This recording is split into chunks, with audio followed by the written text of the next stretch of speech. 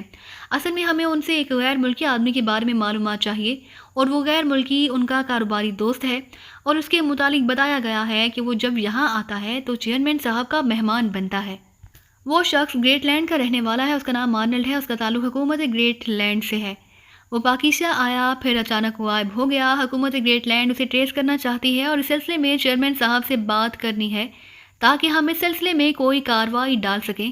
صدیقی نے کہا، آرنلڈ نام کا کوئی غیر ملکی چیئرمین صاحب کا دوست ہو میرے علم میں تو نہیں، البتہ مجھے ایک پوائنٹ یاد آ گیا، ہو سکتا ہے کہ وہاں سے معلومات مل جائیں۔